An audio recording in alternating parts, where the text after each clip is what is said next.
Welcome back to the third video in the 7th lecture of Covidenomics.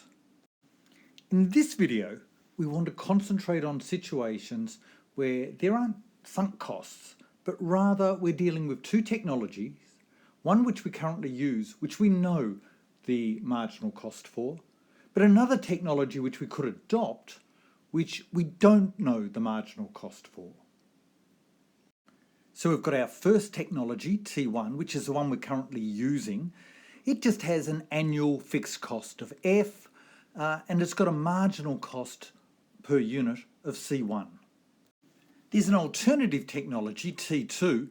It has the same fixed cost per year as technology 1, but the marginal cost under this alternative technology is either C2L for low or C2H for high. Now, we're going to put a couple of conditions on here.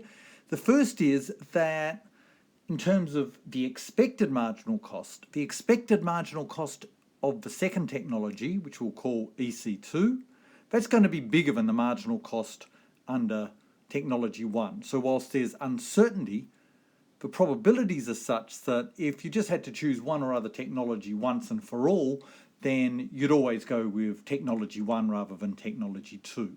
The second thing, though, is we want to make it non-trivial, so there is a possibility that the technology 2 marginal cost, C2L, is less than the marginal cost of technology 1, C1. So it may be that technology 2 is actually cheaper. We just don't know it. So we're going to assume that C2L, for low technology under 2, is less than C1. But we're also going to make it unlikely. Now, why do we want to make it unlikely? Well, in some ways, you've got the choice or the ability to experiment here. It's a bit like a real option again. What you could do is say, well, 1 year I will choose to use technology 2 just for that year. If it ends up being the high cost, I can always flip back to technology 1 because it's just a fixed cost over a year. If it's low cost, I then can keep with technology 2 and stay there. So we don't want that experimentation outside the pandemic, otherwise the pandemic's not very interesting. So we're going to assume that while C2L is less than C1, it's also unlikely, so it's not worth experimenting in the absence of a pandemic. So what does a pandemic do here? Well, again, this is pretty straightforward, this example. The pandemic is simply going to make it impossible to use this technology 1. So technology 1 might be face-to-face, technology 2 might be using the internet. So the pandemic is going to force us to experiment. Now, in expectation, that is a bad thing. We think that will cost us profits because most likely this marginal cost under the second technology will be higher than under the first technology. We can't use the first technology now though. However, when we experiment, sometimes we're going to find out, well, actually, technology 2 is better. Then once we've learnt that, of course, post-pandemic, we can just keep using technology 2. So what the pandemic does is it forces experimentation by firms.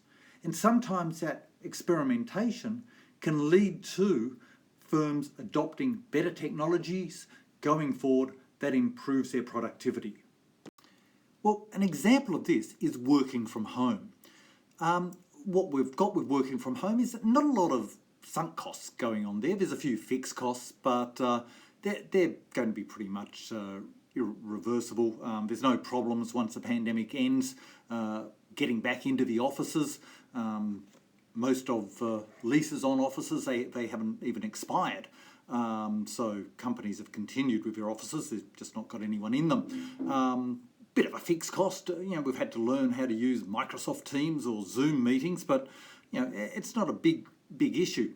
What has been apparently a surprise is how easy it is to work from home for many jobs. How, in fact, it doesn't seem to reduce productivity. If anything, it increases productivity. And workers seem to say, wow, we can avoid commute times. This seems like a pretty good deal.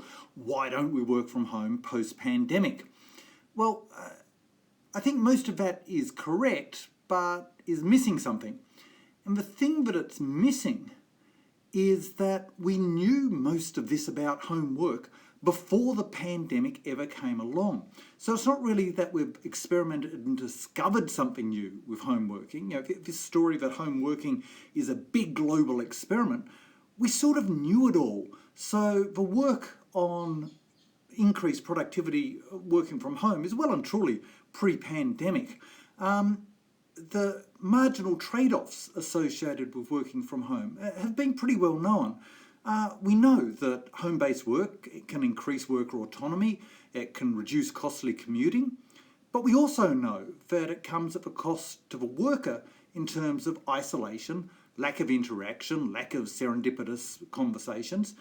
We also know from the literature and from previous experiments that if you work from home, you're less likely to be promoted. One of the factors that affects promotion is being seen by the people who will be on the promotion committee, your managers, being seen in the office. So whilst you may be more productive at home, you're actually less likely to be promoted if you work a lot of time at home. And so none of this is new. What about it from the employer's perspective? Well, from the employer's perspective, you can reduce office space over time, so that sounds pretty good, but there is a loss of control. So managers often complain about the difficulties of running teams when they're all working from home. There's clearly an issue with new workers coming in, training those new workers, imbibing the culture of the company with people working from home. But again, none of that is new. So there's been an experiment, but the experiment's really just found out things that we already knew. So my prediction is once the pandemic ends, once we can get back on the train without worrying about dying of COVID-19, there may be some increase in home working, but it's probably only going to be for a few days a week. Employees and employers will find that having workers in the office is basically too important at the margin for home-based work to really revolutionise workspaces. So I don't think this is going to be a big change, but it is an interesting example of where the marginal costs have become clearer to various people, even though they were known about before the pandemic. Okay, that's it for this very short example. Talk to you next time.